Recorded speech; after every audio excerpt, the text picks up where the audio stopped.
ନାରିକେଳ ସମାକାର ଦୃଶ୍ୟନ୍ତି ଅତି ସଜ୍ଜନା ବଢିଆ ସୁନ୍ଦର ହିତବାଣୀ ପ୍ରତ୍ୟେକ ନବମ ଶ୍ରେଣୀ ବହିରେ ଅଛି। ହାଇସ୍କୁଲ ପିଲା ପଢୁଛନ୍ତି, ସଂସ୍କୃତ ବିଦ୍ୟାଳୟ ପିଲା ପଢୁଛନ୍ତି। ସେ ଶ୍ଲୋକର ଅର୍ଥ ହେଉଛି ନାରିକେଳ ସମାକାରା। ନାରିକେଳ ଅର୍ଥାତ୍ ନଡ଼ିଆ, ନଡ଼ିଆ ସଦୃଶ ସଜ୍ଜନ ମାନେ ଦେଖାଯାନ୍ତି। ଅର୍ଥାତ୍ ନଡ଼ିଆ ଓ କୋଳି ଭିତରେ ଅନ୍ୟ ବଦଳି କାକାରା ବହିରେବ ମନୋହରା। ନାରିକେଳ ଅର୍ଥାତ୍ ନଡ଼ିଆର ରସ ଆମକୁ ପାଇବା ପାଇଁ ହେଲେ ଗଛରୁ ତୋଳିବା, ତା କତା ଚୋପାକୁ ଛଡେଇବା, ତା ଭିତରେ ଶକ୍ତ ଉପର ଯୋଉ ଅଛି ତାକୁ ଭାଙ୍ଗିବା ପରେ ତା ଭିତରୁ ନଡ଼ିଆକୁ ବାହାର କରିବା ବହୁତ କଠୋର।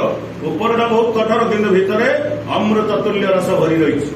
କିନ୍ତୁ କୋଳି ବଦରିକା ଅର୍ଥାତ୍ ବରକୋଳି, ଏ ବରକୋଳି ଆମେ ପାଚିଲା କୋଳିଟି ଆମକୁ ସୁନ୍ଦର ଦେଖାଯାଉଛି, ଆମେ ପାଟିକି ପକଉଛୁ ବା ତାକୁ ଚୋବେଇ ଖାଉଛେ। ଖାଇଲା ବେଳେ ତା ଉପର ଖୁବ୍ କମ୍ ସମୟ ପାଇଁ ଆମକୁ ସ୍ୱାଦ ପ୍ରଦାନ କରୁଛି, କିନ୍ତୁ ତାପରେ ତା ଭିତର ଯୋଉ ମଞ୍ଜି ସେ ବହୁତ ଶକ୍ତ। ଆମେ ତାକୁ ଚର୍ବିତ ଚର୍ବଣ କରି ନ ପାରି ଫିଙ୍ଗି ଦେଉଛୁ।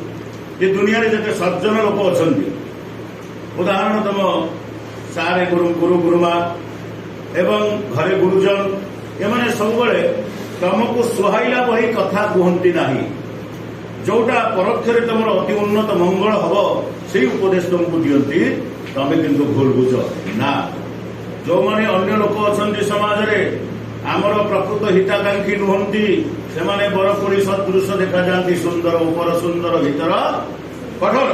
କିନ୍ତୁ ଯୋଉମାନେ ସାଧୁ ସନ୍ଥ ସଜ୍ଜନ ଆମର ହିତଚିନ୍ତାକାରୀ ମଣିଷ, ସେମାନଙ୍କର ଉପରଟା ବହୁ କଠୋର, ଭିତର ହେଉଛି ନରମ କୋମଳ।